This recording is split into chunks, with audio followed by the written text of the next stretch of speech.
దాడుల కల్చర్ అనేది మాది కాదు. దాన్ని ఎప్పుడు మేము వ్యతిరేకించి వస్తుంటాం. మేము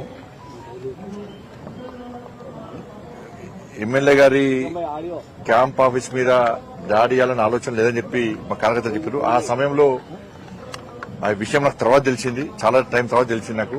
నేను సిరిసిల్లలో అధికారిక కార్యక్రమంలో ఉన్నాను. ఎమ్మెల్యే గారి క్యాంప్ ఆఫీస్ లో దాడి చేయాలని ఆలోచన మాకు లేదని చెప్పినారు. అయినా కూడా ఎమ్మెల్యే గారి క్యాంప్ ఆఫీసు అది ప్రభుత్వం నిధులతో నిర్మించింది.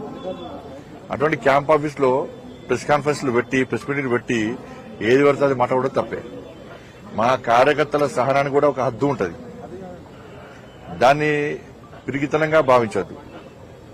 ఏది పడితే అది మాట్లాడడం కరెక్ట్ కాదు.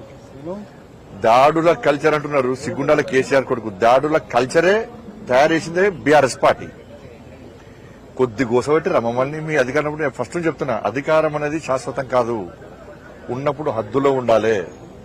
మితిమీరి అహంకారంతో వ్యవహరించద్దు, రాచరికంతో వ్యవహరించద్దు. కేసీఆర్ కొడుకు సిరిసిల్ల పోతే బీజేపీ ఏబీవీపీ కార్యకర్తలను హౌతర్స్ చేస్తుండే.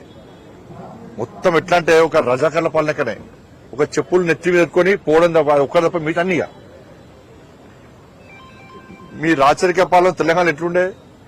మేము ప్రజా సంగ్రామ యాత్ర చేసినప్పుడు ఎన్ని దాడులు చేశారు? రాత్రిపూట పొలాలకెళ్లి కట్టవతులతో కొట్టిరు మమ్మల్ని. ఒక్కరోజు 18 వాహనాలు ధ్వంసం చేశారు. 6 కార్యకర్తలు ఎడు ఇంజరీస్ అయినాయి. మా కార్యకర్తలకు 3 కార్యకర్తలకు కాళ్లు విరిగినాయి. అనేక మంది కార్యకర్తలకు ఎత్తుకపోయారు. టోల్ గేట్ దగ్గర మహిళా కార్యకర్తలు ఎత్తుకపోయి కొట్టారు మీ వాళ్ళు. ఇది మర్చిపోతామైంది. కానీ దానికి ప్రతీకారమే తీసుకుంటలే మేము. కానీ ఇవాళ మీరు ఏదో అన్నారు. అప్పుడు మేము ఎమ్మెల్యేను ఉష్కో అనగా మీ ఎమ్మెల్యేను మా మీదకి మా కార్యకర్తలు దమ్మని తెలిసింది. అది ఇవాళ దాన్ని మేము సమర్థిస్తలేము.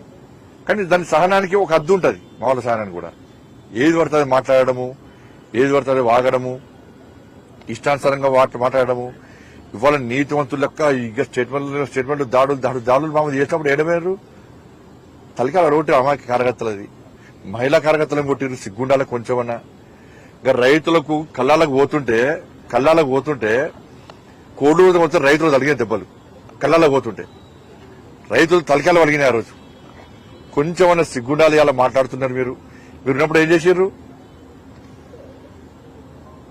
కాబట్టి నేను మా కార్యకర్తలు కూడా చెప్తున్నా, అందరూ ప్రశాంతంగా ఉండాలి. ఇవాళ దాడులు చేసే కల్చర్ మనది కాదు.